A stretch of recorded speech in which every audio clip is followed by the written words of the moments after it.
Social media, Facebook, smartphones, app, सारा time, इसने हमारी नींद को कितने हद तक डिस्टर्ब किया? बिकॉज लोग जब बेड पे जाते हैं तो साथ फोन जाता है। अच्छा, जैसे सारा दिन टाइम नहीं मिला, मैं भी ये हरकत करती हूँ कि रात को बैठ के मैं सारा चेक कर रही होती हूँ कि क्या क्या क्या। इसमें पता नहीं क्या खास अट्रैक्शन होती है फोन की स्क्रीन के अंदर, और कि ये आपकी नींद उड़ा देती है, ऐसा भी होता है। अच्छा देखो, ये मैं समझता हूँ कि कोई भी चीज जिंदगी में नई नई आती है ना, हाँ। उसका चाव बड़ा होता है। हाँ। वो शादी हो, वो गाड़ी हो, वो नए कपड़े हो, वो ईद हो, वो फंक्शन हो, एक बड़ा चाव होता है। होता ही है कि ये भी एक बुखार है। हाँ। ये भी एक हाइप होती है, उसके बाद ये खत्म हो जाती है। अच्छा। नंबर 1। हाँ। नंबर 2, इसमें अट्रैक्शन ये है कि रोज नई चीजें आ जाती हैं। सही। इसमें डिफरेंट ये है कि उसमें तो नई चीजें, गाड़ी जो आ गई, शादी जो होनी थी वो हो गई, लेकिन इसमें नई इंफॉर्मेशन, नई पोस्टें, नई चीजें, नई बातें आपके सामने आ रही होती हैं। मेरा ख्याल है कि ये डिस्टर्ब करने में एक बहुत बड़ा रोल इसका है। इसको मैनेज करके आप नींद को मैनेज कर सकते हैं। मसलन मेरे साथ भी ये मसला है। एक अच्छे प्रोफेशनल के साथ प्रॉब्लम ये होती है, उसने क्लोज करना है, दिन को भी खत्म करना पड़ता है। लोग कहते हैं काम को खत्म करके आए हूं, जॉब को। हम लोगों के लिए ऐसे नहीं है, हमें दिन को क्लोज करना होता है। ये पूरे दिन के जो काम शुरू किए थे, रात में आके उनको अगर खत्म करें, सारी शटर गिराएं, रेडियो का शटर, टीवी का शटर, मीटिंग्स का शटर, और जितने डिनर लंच थे वो शटर सारे बंद किए। तो आप जब मोबाइल की तरफ आते हैं तो आप एक टाइम रख लेते हैं। मैं अपने दिन में 3 दफा जो सा ये काम कर लेता हूँ। मैंने टाइम रखे हुए हैं कि इस टाइम से इस टाइम पे मेरे पास जब गैप आएगा, कॉल बैक्स मैं देख लूंगा।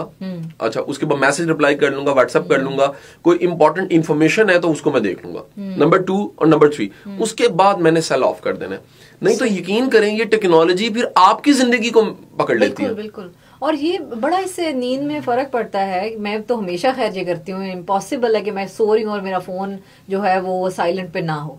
Whenever I am sleeping, my phone is on silent. ये चीज बड़ी है, या साइलेंट कर दें या उसको स्विच ऑफ कर दें। मैं स्विच ऑफ कर देता हूं। साइलेंट पे भी आपको ख्याल तो आता है ना कि किसकी कॉल आ सकती है, मैसेज आ सकता है। हाँ। जब आपने अनाउंस कर दिया, हाँ। मैंने अनाउंस कर दिया कि रात 10 बजे के बाद जो सा ना मेरा सेल ऑफ हो जाएगा, या सुबह मैंने ऑन करना है तो 7:30 पे ऑन करना है मैंने, उससे पहले मैं ऑन नहीं करता। जब सबको पता है, अनाउंस्ड है, और कॉल करने वाले को पता कि ये तो ऑन नहीं होना, जब ऑन होना है तभी ऑन होना है, तो होता ये है कि उससे फायदा ये मिलता है आपको, आपके माइंड को भी पता होता है ये मेरी टेंशन नहीं है, ये सोया हुआ है, मेरा काका मेरा सोया हुआ है इस वक्त। तो वो मोबाइल जो सा वो आप उससे आजाद हो जाते हैं। नहीं तो हर वक्त वो अलर्ट रहना, ये अच्छा कभी नोट कीजिएगा, वो तमाम लोग जिनको नींद का मसला है, वो देखें वो उनके माइंड इतना ज्यादा अलर्ट किन चीजों से हुआ है। क्या कोई रीजन, कोई टास्क ऐसा है, क्या कोई काम अधूरा रह गया, क्या मोबाइल फोन है, क्या सोशल मीडिया है, क्या कोई थ्रेट है, थ्रेट हो सकता है, क्या कोई फिक्रमंदी है, क्या कोई ऐसी चीज है जो आदतन बनते बनते आदत ऐसी बनी कि ब्रेन ज्यादा अलर्ट रहने लग पड़ा। यानी नींद ना आने वालों की डेफिनेशन मैं बता रहा हूं अब, कि ये वो लोग हैं जिनका ब्रेन सोता नहीं है। सही। ज़हन, शऊर जागता रहता है, शऊर जब तक सोए ना नींद नहीं आती। सही। और लेटेस्ट रिसर्च भी ये कहती है कि आप जिस वक्त सो रहे हैं तो अपने मोबाइल फोन्स को इवन बंद करके भी अपने से दूर रखें, कि इसमें से बंद में से भी ऐसी शुआएं निकलती हैं जो कि आपको डैमेज करती हैं, आपके ब्रेन सेल्स को। और एक और बड़ी इंपॉर्टेंट चीज, डॉक्टर्स कहते हैं कि आपने बेडरूम में से टीवी निकाल दें, तो there shouldn't be a TV in your bedroom. Do you agree with that? अच्छा देखिए, इसमें एक तबका तो वो है जो अगेन एडिक्शन जिनको है टीवी देखने की। अब एडिक्शन वाला बंदा जो इंसान, फर्ज करें धरने के दिन जा रहे हैं, हाँ। और उसने टीवी लगा लिया, वो तो सो नहीं सकता, क्योंकि सारी रात जो उनसा वो चाह रहा है अभी कुछ हो जाना है, अभी कुछ हो जाना है उसको। और हुआ ऐसा बड़ी दुनिया के साथ, ये 2 साल पहले का वाकया हुआ कि लोग सारी रात जागते रहते थे कि अभी पूरी हुकूमत जो उनसी वो कुछ भी नहीं हुआ। सुबह उठ के पता लगना कि जनाब सारे वो डक डुक बंद करके घर चले गए और खान साहब सोए हुए हैं। तो गुजारिश ये है कि जब आप कोई ऐसी चीज से जुड़ जाएंगे जो सनसनी पैदा कर रही है, जो आपको अलर्ट रख रही है, तो नतीजे के तौर पे वो अलर्ट रखने वाली चीज आपको तो जगा देगी, खुद सो जाएगी। बिल्कुल। अच्छा, दूसरी तरफ आ जाए, एक थेरेपी भी है, एक टेक्निक है। एक तो हमने फटीक वाली बात की, जो अंदर का क्लॉक है, माइंड क्लॉक, उसकी बात की। लेकिन अब ये एक टेक्निक लेटेस्ट आई है कि वो लोग जो सोने से पहले कोई कहानी सुनते हैं या कहानी वाली किताब पढ़ते हैं, या फिर आज की मॉडर्न बात यह कि मूवी देख रहे होते हैं, उनको नींद ज्यादा अच्छी आती है। अच्छा। होता क्या है, आप देखिएगा, अगर हेल्दी माइंड है और वो कहानी सुनने लग पड़ा, कनेक्ट हो गया ना, और उस कहानी के किरदारों में इन्वॉल्व हो गया, या उस मूवी के कैरेक्टर्स में इन्वॉल्व हो गया, जहां वो इन्वॉल्व होता है ना, साथ ही क्या होता है कि शऊर को जोन सा है ना वो सुकून आना शुरू हो जाता है। सही। वो अपनी जो खिचड़ी पकी हुई थी उसको छोड़ के एक नई दुनिया में चला जाता है। इसीलिए शायद कि मेरा ख्याल है शुरू के वक्तों से बच्चों को बेड टाइम स्टोरीज का जो एक वो सिलसिला है बच्चों को for putting them to sleep you have to read them a bed time story, so that actually helps. We are moving on to a short commercial break, will be back after this, stay with us. Alright जी, welcome back. नींद आती नहीं साई साई रात, और ये है एक बड़ा ही यूनिवर्सल सा मसला। एक मैसेज मेरे पास आया हुआ है निशा गुल का, वो कह रही है कि जी रात को वो जाग जाती हैं और दोबारा सो नहीं सकती। इसी के साथ मैं कनेक्ट कर रही हूँ कि एक तो हम चीज़ ये देखते हैं कि शायद किसी के साथ कोई ट्रॉमा हुआ हो, किसी के साथ कोई प्रॉब्लम हो गई बड़ी, कोई डिप्रेशन में आ गया, स्ट्रेस में आ गया, इस वजह से नींद का प्रॉब्लम हो गया। कुछ लोग बिल्कुल हेल्दी होते हैं, बड़ी अच्छी जिंदगी गुजर रही होती है, कोई टेंशन ऐसा लाइफ में नहीं होती, अचानक से नींदें जो हैं वो आपकी उड़ जाती हैं। ऐसा क्यों हो जाता है? अच्छा देखिए, एक तो आपने पहले बता दी, दो कैटेगरीज हैं इसमें। एक वो लोग हैं जिनके साथ कोई अचानक हुआ कुछ ट्रामा, ट्रेजेडी, कुछ नुकसान हुआ और उसके बाद उनकी जिंदगी से नींद उड़ गई। दूसरे बरीरा वो लोग हैं जो कहते हैं कि अचानक हमारी नींद उड़ी है, अचानक उड़ती नहीं है। इस इफेक्ट के पीछे को काज होती है। हाँ। और वो काज ये होती है कि उन्होंने अपने उस सॉफ्टवेयर को डिस्टर्ब खुद किया होता है। एक अरसा से लाशऊरी तौर पे फिक्रों को, परेशानियों को रख के, फियर्स को रख के उसे एक्सप्रेशन नहीं दिया होता, एक्सप्रेस नहीं किया होता। जब आप इजहार नहीं करते और अपने अंदर जलते कुड़ते रहते हैं, इकट्ठा करते रहते हैं, तो होता यह है कि वो जो सॉफ्टवेयर है जिसने, याद रखिए ब्रेन माइंड हमारा जोन सा है ये कंप्यूटर की मानिंद है, इसके भी वायरस है, ये भी, इसमें से भी कुछ चीजें बनती हैं, कुछ चीजें उड़ जाती हैं। हमारा नींद का एक सॉफ्टवेयर है। वो जो सॉफ्टवेयर है जो हमें नींद की तरफ लेकर जाता है और अच्छी नींद के बाद उठाता है सॉफ्टवेयर, वो सॉफ्टवेयर डिस्टर्ब होता है स्ट्रेस से। तो होता यह कि वो तमाम लोग जो कहते हैं जी अचानक ऐसा हुआ, अचानक नहीं हुआ होता, एक अरसा से वो कुछ चीजें अपने साथ चला रहे होते हैं। अगर आप हिस्ट्री आपको लेनी आती है, आपको क्वेश्चन करने आते हैं, आपको पूछना आता है और आप उनको जरा इंक्वायरी उनसे करते हैं कि हुआ क्या, क्या सोचते थे आप, किस तरह से हुआ, चंद दिन पहले क्या हुआ, ज्यादातर ख्याल कैसे आते थे, ज्यादातर परेशानियां क्या थी, फिक्रमंदियां क्या थी, खदशे क्या थे, तो आपको बड़े आराम से पता लगता है कि ये होते होते होते हुआ है, अचानक में हुआ नहीं है। अचानक में नहीं हुआ। और ये जो अचानक से रात को उठ जाना और फिर नींद ना आना, क्या इसका ये मतलब है कि आपकी नींद पूरी होगी, स्लीप साइकिल, या कुछ और इसका? दो फैक्टर्स हो सकते हैं। एक, अगर ऐसा अक्सर होता है तो ये बीमारी है। फिर अगर अक्सर ऐसा हो जाता है तो फिर बीमारी है, और वो बड़ी हल्की सी बीमारी है कि आप उसको ट्रीट करवा सकते हैं। लेकिन अगर कभी हो जाता है तो मुमकिन आपकी को स्ट्रेस थी, आपकी को फिक्रमंदी थी, वो फिक्रमंदी चलते चलते चलते उसने आपकी नींद को डिस्टर्ब कर दी। एक हम मिस ना कर दें इस बात को, नींद का बहुत गहरा ताल्लुक आपकी खुराक से, बिल्कुल, डाइट से। डाइट जोन सी है ना, वो जितनी हेल्दी है, जितनी वो टाइम पे ली गई है, नींद से कम 3 घंटे 4 घंटे पहले रात का खाना खा लें। वो तमाम लोग जो हमारे सुनने वाले जो लेट खाना खाते हैं, नींद बेशक की अच्छी आ जाती होगी, वो याद रखें कि वो खाना उनको नुकसान देता है, वो खाना उनको चौक कर देता है, वो खाना उनकी सेहत का सत्यानाश कर देता है, स्टोमिक का बेड़ा गर्क कर देता है, और बिलखसूस उसके नतीजे में हेल्दी नींद नहीं आती। पेट जब भी भरा होता है, ब्लड सर्कुलेशन पेट की तरफ ज्यादा हो जाती है, और एक एबनॉर्मल साइकिल चल जाता है ब्लड सर्कुलेशन का। ब्रेन को उतना ब्लड मिलता नहीं है, जब नहीं मिलता तो कभी देखिएगा हमने बहुत ज्यादा हैवी डाइट अगर रात को खा ली और सो गए हैं तो ख्वाब बड़े खौफनाक आते हैं, बड़े डेंजर किस्म के ख्वाब आते हैं। या अल्लाह ना करे कभी एक छोटा सा तजर्बा सबके साथ हुआ, अगर पेट खराब हो ना और नींद आए तो ख्वाब अच्छे नहीं आते। उसकी वजह यह कि जो पेट है उसके साथ बहुत कुछ जुड़ा हुआ है माइंड का, ब्रेन का, और वो जो है वो ख्वाबों को खराब कर देता है। तो नींद अच्छी के लिए जरूरी है कि आपने खाना टाइम पे खा लिया हो, उसके बाद अपने को थोड़ी वॉक की हो, आप थोड़ा चले हो, और चलने के बाद वो होता है कि क्योंकि खाना हजम होने की तरफ चला जाता है और आप नींद की तरफ जब जाते हैं तो फिर वो आप थोड़ा सा पानी पी के आप बेड पे गए और आपको नींद आ गई। बिल्कुल। और नॉर्मली ये कहा जाता है, डॉक्टर्स एडवाइस करते हैं कि 6 बजे तक मैक्सिमम चले, पाकिस्तान के मुताबिक 7 बजे तक आप खाना खा लें, उससे लेट खाना मत खाएं। 9 बजे 10 बजे तक अगर आप खाते तो दैट्स वेरी रॉन्ग। अच्छा, एक और इसमें जो इम्पोर्टेंट चीज पूछना मैं चाह रही थी कि जिन लोगों को नींद का मसला है, क्या उन्हें मेडिसिन की तरफ जाना चाहिए? क्योंकि ये जो मैंने बहुत सारे लोगों को देखा जो कि नींद की गोली खाना रोजाना और फिर वो इसके एडिक्शन में चले जाते हैं, फिर वो नींद की गोली नहीं मिलती तो आपको नींद नहीं आती। So should we be going toward medicine, या कि आपको साइकेट्री की तरफ जाना चाहिए, कि साइकोलॉजिस्ट के साथ कंसल्ट करना चाहिए मेडिसिन से ज्यादा, क्या काउंसलिंग से, ये मसला जो है बेहतर हो सकता है? अच्छा, देखिए इसमें हमारे सुनने वाले दो तरह के लोग हो सकते हैं। एक वो लोग जिनको कभी ऐसा मसला हुआ है या कभी कभी ऐसा होता है, और दूसरे वो लोग हैं जो प्रॉपर पेशेंट हैं, जिसको कभी कभी होता है। उसको अलर्ट रहना चाहिए कि आज जो हम नसीहतें, छोटी छोटी बातें कर रहे हैं, एडवाइस दे रहे हैं, उससे अपनी नींद को अच्छा कर ले। नींद को अच्छा करना बहुत जरूरी है, अच्छी जिंदगी के लिए अच्छी नींद बड़ी जरूरी है। तो वो छोटी छोटी लाइफ टिप्स को जरूर माने। अच्छा, उसके बाद में आ जाते हैं वो लोग जो पेशेंट हैं, जो डिस्टर्ब हो गए हैं।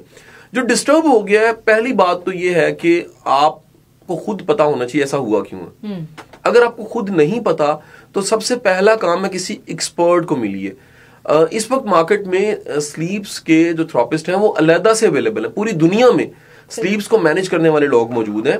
ज्यादातर ये होता है कि अच्छा स्लीप थेरेपिस्ट जो है वो आपका मेडिकल टेस्ट करवा लेता है। वो कहता है कि वो मेडिकल रीजन ना हो, ऐसा ना हो कि आपकी जो है ना कोई ब्लड की केमिस्ट्री चेंज हुई है, कोई ऐसा तो नहीं, कोई रिएक्शन किसी मेडिसिन का हो गया है, कोई ऐसा नहीं, कोई आपके प्लान्स, डाइट प्लान में कोई ऐसी गलती हो गई है।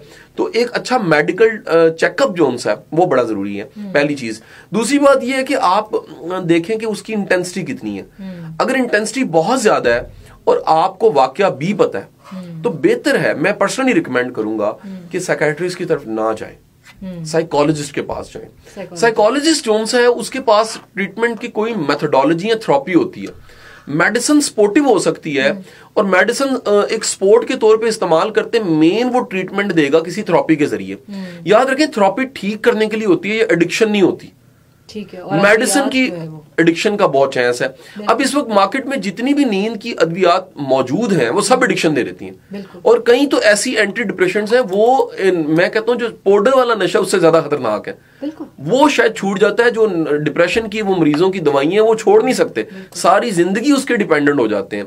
फिर उसका एंड कोई नहीं है, आपकी केमिस्ट्री चेंज हो जाती है, ब्रेन मांगता है उस डोज को, डोज बढ़ानी पड़ती है और बाकायदा आप एक नशे के मरीज वाली जिंदगी गुजारने लग पड़ते हैं। तो प्रॉपर थेरेपी जो सी है वो होनी चाहिए, और उसके साथ स्पोर्टिव चीज जो सी वो काउंसलिंग है। यानी कि आपको कोई ऐसा जो बताने वाला हो, जो समझाने वाला हो, जो दुख सुख जिसके साथ बोल सके। मैं बताऊं जी, जो लोग जिनकी जिंदगी में शेयरिंग है ना, जो शेयर करते हैं, जिनका कोई बडी है, जिनके साथ कोई ऐसा पर्सन है जिनके साथ खुल के बात कर लेते हैं, अपने गम, अपनी खुशियां, अपनी प्लानिंग्स को, अपने फिक्र फाकों को, वो हेल्दी रहते हैं, नॉर्मल रहते हैं मेंटली। वो लोग जो संभालते रहते हैं, यानी अंदर एक टोकरी रखी हुई है, सारी दुनिया के काम उसमें रखते जाने, सारे प्रॉब्लम उसमें रखते हैं, सारे खदशे उसमें, और बताने भी नहीं है। होता क्या है कि वो छोटे छोटे खदशे जो उनसे बाहुबले बन जाते हैं, वो बड़े बड़े खदशे बन जाते हैं। क्योंकि जो अंदर पड़ी चीज है वो सोच, फिक्रमंदी या खौफ, कोई गारंटी नहीं वो आज छोटी है कल को बड़ी हो जाए। सही। सो मेडिसिन की तरफ जाने से बेहतर है कि आप काउंसलिंग और साइकोलॉजिस्ट से जो है वो राब्ता करें, ताकि वो कुछ थेरेपीज के जरिए इस चीज को जो है बेहतर करने की कोशिश करें, अगर ये मसला बहुत सीवियर होता जा रहा है आपके। वरना तो वही बात आ जाती है कि डेली हैबिट से, अपने लाइफस्टाइल को चेंज करके हम जो है अपनी नींद को बेहतर बना सकते हैं। एक मैंने आपसे बड़ी मजेदार चीज है, वो हम सब देखते हैं मूवीज में, हमारे जैसे आम लोग के, वो ऐसे बैठा, वो हिप्नोटिस्ट कहा जाता है मेरे ख्याल है, वो ऐसे करके कुछ टक टक टक टक मरीज के सामने बजाया और मरीज जो है वो ट्रांस में चला गया, और उसके बाद जो वो पूछता गया उसको बता दे। I am talking about hypnotism. So hypnotism exist, और जरा आप बताएं कि आप भी हिप्नोटाइज कर सकते हैं किसी इंसान? ये सवाल इसलिए बड़ा अच्छा है कि बहुत से लोगों का हिप्नोटिज्म के बारे में मिथ्स हैं।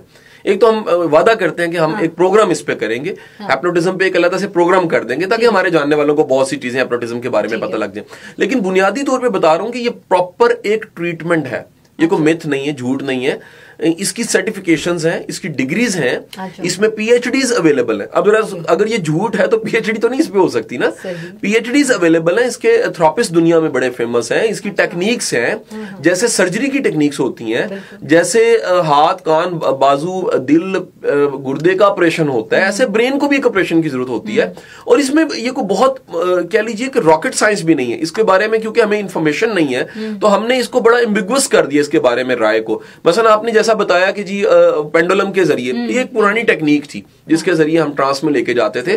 अब इससे एडवांस टेक्निक्स आ चुकी हैं। इसके बारे में एक मिथ भी आपने अभी बताया कि जो चाहे उगलवा लें, ऐसा नहीं होता।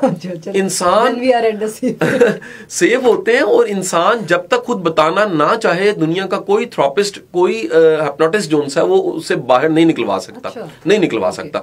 होता यह है कि हिप्नोटिस्ट जोन्स है वो सपोर्ट करता है आपको कि आपके कॉन्शियस को सुला के आपके अनकॉन्शियस में कोई अच्छी बात डाली जा सकती है और बुरी बात निकाली जा सकती है। नंबर 1, आपका जो थेरेपिस्ट है वो कॉन्शियस को सुलाता है, अनकॉन्शियस को अच्छी आदत दे देता है, बुरी आदत निकाल सकता है। नेक्स्ट, आपका थेरेपिस्ट जो है वो शऊर को सुलाता है और अनकॉन्शियस में को अच्छा वाक्य डाल सकता है, क्योंकि इमेजिनेशन जो है वो डाली जा सकती है, और बुरा वाक्य निकाल सकता है। तो ये दरअसल एक हिप्नोटिज्म ट्रांस की हालत होती है, जिस तरह गनूदगी की हालत होती है। गनूदगी की हालत में हम रोज जाते हैं, यानी हिप्नोटाइज तो रोज हम होते हैं, लेकिन फौरन बाद हम नींद में चले जाते हैं। इसमें ये होता है कि आपको हैंग कर लिया जाता है, आपको ट्रांस में यानी गनूदगी की हालत में आपको हम होल्ड करते हैं। होल्ड करके जब आपको गनूदगी की हालत में होते हैं तो कॉन्शियस अलर्ट नहीं होता, आप अपने आप से सुध बुध हो जाते हैं, खुद को छोड़ देते हैं। जब खुद को छोड़ते हैं तो आपका जो अनकॉन्शियस है या सब कॉन्शियस है, उसके अंदर कोई चीजें अगर हमने डालनी है, निकालनी है, रखनी है, प्लांट करनी है, यकीन डालना है, बिलीव डालना है। याद रखें कि अगर हम किसी को शऊरी हालत में कहें कि आप बहुत जबरदस्त इंसान हो, इसका असर कम होता है, लेकिन जैसे ही हम उसे ट्रांस की हालत में कहते हैं इसका असर ज्यादा होता है। सही। इसी गुफ्तगू को जारी रखेंगे, एक छोटी सी ब्रेक की तरफ जाना है और फिर वापस आते हैं। ऑलराइट जी, welcome back once again the show. और प्रोग्राम आप सुन रहे हैं radio talk with Qasim Ali Shah और मैं हूं आपके साथ बरीरा फैसल खान। आज जो सब्जेक्ट है जिसके ऊपर हम बात कर रहे हैं वो नींद से रिलेटेड है। इंसोम्निया, नींद का बिल्कुल ना आना, या नींद जो है वो आपकी पीसफुल ना होना, उसकी क्या वजूहत हो सकती, क्या रीजंस थी। बड़ी लंबी हमने डिटेल डिस्कशन की कि रीजंस क्या हैं और रेमेडीज क्या हैं, दोनों पर हम बात कर चुके। थेरेपीज के मुतालिक बात की। आप के ख्याल में अगर किसी शख्स को ये प्रॉब्लम सारे फेस वो कर रहा है और वो थेरेपीज लेना शुरू करता है, सेशंस लेना शुरू करता है, तो कितने अरसे का वक्त है जिसके अंदर हम रैशनली कह सकते हैं कि वो शख्स रिकवर कर जाएगा? अच्छा, याद रखें साइकोलॉजिकल जितने प्रॉब्लम्स हैं, बिलखसूस नींद का मसला, इसका ठीक होना अगेन आपकी विल पावर से। सही। अगर आपकी विल पावर है ना, आप ख्वाहिश नहीं है, जुनून है कि मैंने ठीक होना है और इरादा कर लिया। दूसरा, आप अपनी गलती को मान गए। बहुत से लोग नींद को ठीक करना चाहते हैं, उस वजह को ठीक नहीं करना चाहते जिस वजह से नींद उड़ गई है। अगर आप उसको ठीक नहीं करेंगे तो कभी नींद आपकी ठीक नहीं होगी। नंबर 3, याद रखें नींद आपकी जोन सी है, जब उड़े तब कदर आती है। खुदारा इसकी पहले कदर कर लें। हमारे सुनने वाले जोन से हैं वो पहले कदर करें कि नींद जरूरी कितनी है।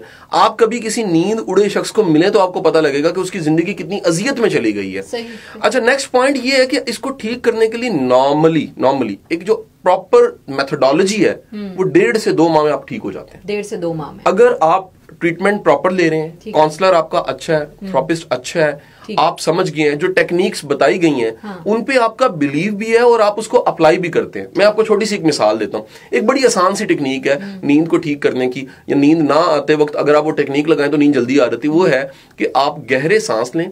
वो गहरे सांस का मतलब ये कि नाक से सांस लें, उसे होल्ड करें और 1 2 3 4 5 गिन के रिलीज कर दें। अच्छा, अब ये सांस आपने टोटल लेने हैं कितने? आपने लेने 50 मिसाल है, लेकिन एक बंदा लेता ही नहीं ऐसे। ये टेक्निक है, एक आसान सी लग रही है लेकिन करते वक्त पता लगता है कि कितना मुश्किल है। अच्छा, दूसरी बात यह कि एक और टेक्निक है, आप 100 से उल्टी गिनती गिनना शुरू कर दें, या आप इमेजिनेशन में सोचें कि आप एक ऐसे बिल्डिंग में हैं जिसके टोटल जो स्टेप्स हैं सीढ़ियों के वो 100 है। आप 100 से नीचे आ रहे हैं, 99 98 97, और एक एक कदम करके आ रहे हैं। नहीं कि उल्टी गिनती तेजी में गिन देनी, नहीं, आप कदम ब कदम आ रहे हैं, नीचे उतरते जा रहे हैं। अगर आप ये भी टेक्निक करेंगे तो मैं गारंटी से कहता हूं कि आप 60-70 से पहले ही कहीं नींद आ जाएगी आपको। ये मुझे लतीफा भी याद है, डॉक्टर ने कुछ कहा था तो वो बेचारा सारी रात भेड़े गिनता रहा, सुबह पता नहीं उसने, मुझे वो याद आ रहा था, बट एनीवेज ये भी एक मेथड है। और वैसे ही वाकई आप सही बात कह रहे हैं कि जिन लोगों की नींद अच्छी होती है, जिनकी नींद पूरी होती है, उनके चेहरे फ्रेश होते हैं, उनकी सेहत अच्छी होती है। वेट गेन लॉस का बड़ा ताल्लुक है नींद से, कि डॉक्टर्स अभी रिसेंटली रिसर्च में कहते हैं कि जो लोग ज्यादा सोते हैं, जैसे कुछ लोग 11 बजे 12 बजे 2 बजे भी लोग सो के उठते हैं, 2 बजे तक हम सोए रहते हैं, वो डिप्रेशन का शिकार होते हैं। That's why they are sleeping so much. सही बात। डिप्रेशन में दो रुझान होते हैं इंसान में, बाज लोग सोते ज्यादा हैं, बाज जागते ज्यादा हैं। जो असल में दोनों राह फरार हैं। सोना भी राह फरार है कि जिंदगी की हकीकत इतनी तल्ख है, उससे बचने के लिए आपने नींद बढ़ा ली है। और दूसरा राह फरार है, अलर्ट हो गए आप उस डिप्रेशन से, आपका ब्रेन जो सा वो सो नहीं रहा। तो ये ब्रेन का सोना बड़ा जरूरी है कि आप। अच्छा, एक टेक्निक जो सी है वो बड़ी आसान सी टेक्निक है कि आप अपनी फिक्रमंदियों को लिख लें, आप अपनी स्ट्रेस को और उन तमाम वाकयात को लिख लें और लिख के जला दें। आप जितनी बार लिख के जलाएंगे ना, उनकी इंटेंसिटी कम हो जाएगी, और ये कॉन्शियसली आपने उसको लिखना है, पढ़ना है और उसके बाद जला देना है। आप जब जला देते हैं तो वो होता क्या कि जो ब्रेन है आपका वो ये समझ जाता है कि ये गैर जरूरी था, ये किसी काबिल नहीं था। तो इस तरह से आप अपनी नींद को बेहतर कर सकते हैं। सही।